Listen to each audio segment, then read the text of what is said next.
Well, this here's my new bronc buster. This is my daughter, Catherine. Shalom alaikum, Jackson 2 Bears. Mr. Ballou, what's the use of saying shalom alaikum to me? I'm a full Sioux Indian. I'm not one of the chosen people. All right, go ahead being stubborn if you want Well, to. I ain't stubborn. Oh, not much you ain't. You know, according to an ex-congressman of these United States I heard give a lecture at the Chautauqua this winter, Indians is a lost tribe of Israel, but he won't admit it. Just Indians is a lost tribe of Israel.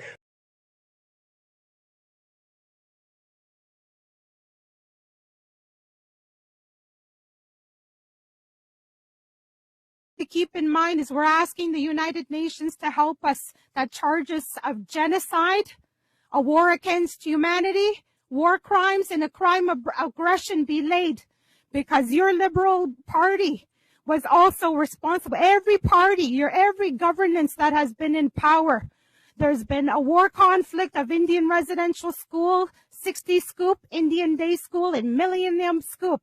None of your governments have clean hands. All of your governments have blood on their hands. None of you are different. You haven't changed because you haven't started your healing journeys. The moment that we have our voice and our backbone, you want to shut us down. And you think you're privileged to disrespect us. The moment we tell you, because of your colonial mindset and your colonial way of being, your white privilege, your white fragility, you can't take our truth. Look how many people came to bat for you, white lady, and you're a guest here. Without us, you'd be homeless. This is over. Exactly.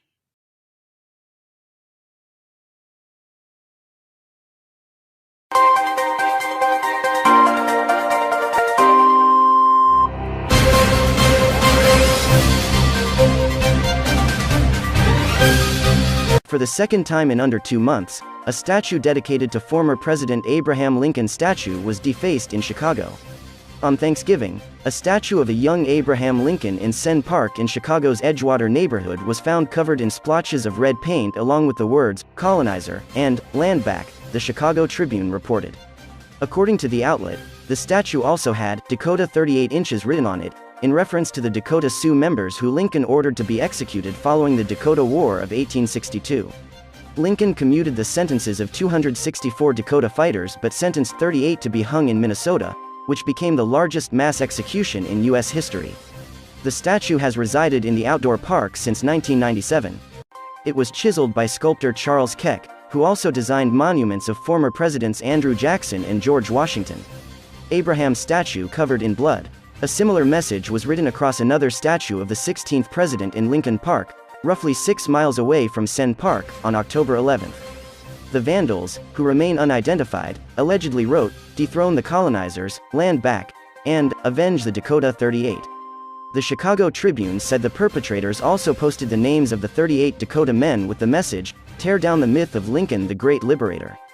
The statue in Lincoln Park, called Abraham Lincoln, the Man, has been called one of the most significant sculptures of Lincoln from the 19th century and was sculpted by Augustus St. Gaudens in 1887 to 22 years after Lincoln's death. The Chicago police have yet to make any arrests.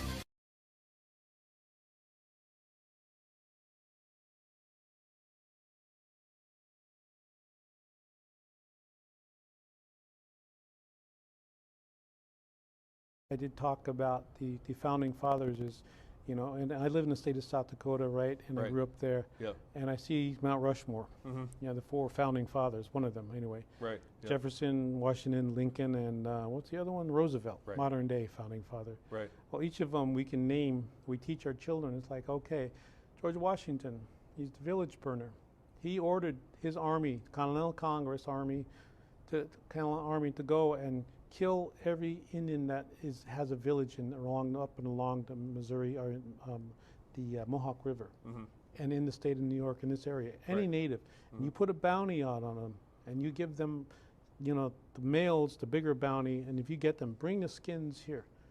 And we go on and on and on. Jefferson also called hunt them down like the wolf. He excluded Native people as he was writing, stealing the words from the Iroquois people. Teddy Roosevelt nationalized over 52 million acres to make national parks, and he took those away from reservations. in the early part of the 1900s. Who was left? Lincoln signed the Emancipation Proclamation. The same day he signed this country's largest mass execution of 38 Dakota men for supposedly stealing a cow that wandered onto their given reservation boundaries. And then the Dakota said, "Oh, we're sorry, we didn't know, it didn't have a brand, and we thought it was on our own. We were hungry, we were starving at the time." So the native people gathered about 40 other skinny cattle as well, and gave it to the one farmer. That one farmer wanted justice. He says, "I want the man, I don't want the cows."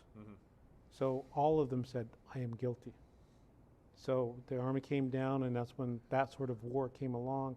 And in the end, over 500 were indicted. So Lincoln signed, well, let's only hang 38 of them. They all hung at the same time in Mankato, Minnesota.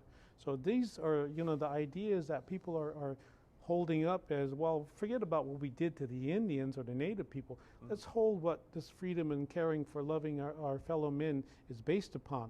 But let's not talk about the tree roots people. Let's talk about what we can change as far as grassroots movements is concerned. We're not concerned about having a graveyard still under the U.S. Capitol building with the Lenni bones, the graveyard still on that hill of where the U.S. Capitol building. Let's not talk about that.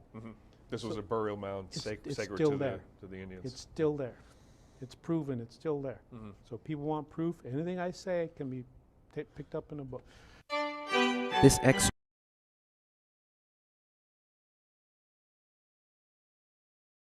the meeting.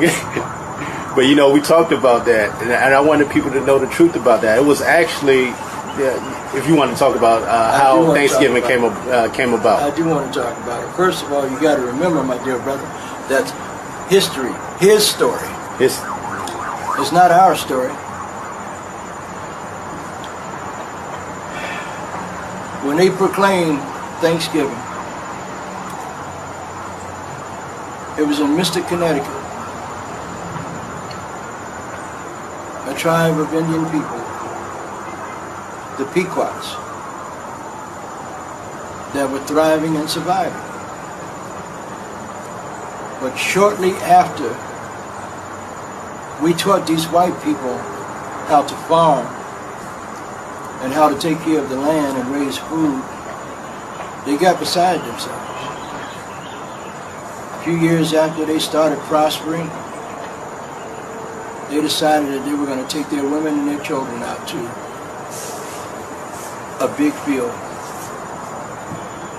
and have a cookout celebration.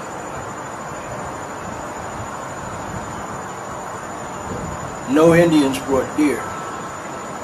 There was never a Thanksgiving dinner with them, according to what they say. Not true. The celebration of Thanksgiving was the men walked off from their families and went further north into Mystic, Connecticut, and he murdered these Pequot Indian children, elders, women, and men. Got them in the enclosure of their habitat. They had built forts, per se, but that was only for the protection of their people. And they trapped them in where they couldn't get out, and they set it on fire, and they burned them to death. Then they came back. They were so thankful that they had killed these Indians that was the first Thanksgiving, not what you read about in their books. It wasn't until when President Lincoln decided, instead of having it every other day when they were going to different tribes, killing them, that he decided to make it once a year, a day of Thanksgiving once a year. True. And let me tell you about President Lincoln. Because Indians, the Dakota, and Nakota Indians wouldn't give up. These are the people from Minnesota, North Dakota, South Dakota, up in that area, would not give up. They were fighting, and they captured in excess of 200 of them.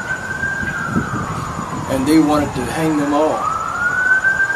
But Lincoln intervened because of politics, should I say politics. And he said, no, I don't want you to hang them all. Pick 38 of them. And that's how they came up with the Mankato 38. That was the largest mass hanging ever in this country, this republic.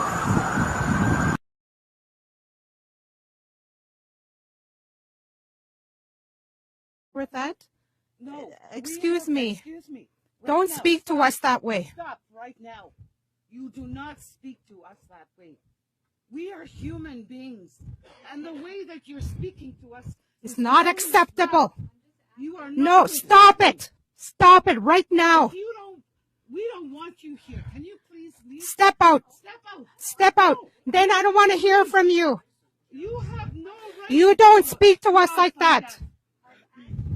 Simple question. Can I have an answer? And this is the problem, the way you communicate. I'm not insinuating anything. I'm looking for information. I'm not going to argue with you. I'm not arguing either. No, stop. Stop. You need to stop. I'm only You need to stop. Stop. Kipishi. You don't. Mona kanduan mitin chamane na miyak. Asha weshkat katos chamane na minan kikis chakas ko no e mane na miyak. Tapos coach e kain nuyak. E kwan e ispanik. E kwan makamosha ko may tago siyak. Tapos coach e kikis chakakipat siyak. You're a guest here. And you don't even know how to speak to us. You don't even recognize the tone in your voice and your delivery. And no, you're done. You're done. Next question. To keep in mind is we're asking the United Nations to help us that charges of genocide, a war against humanity, war crimes, and a crime of aggression be laid because your Liberal Party was also responsible. Every party, every governance that has been in power.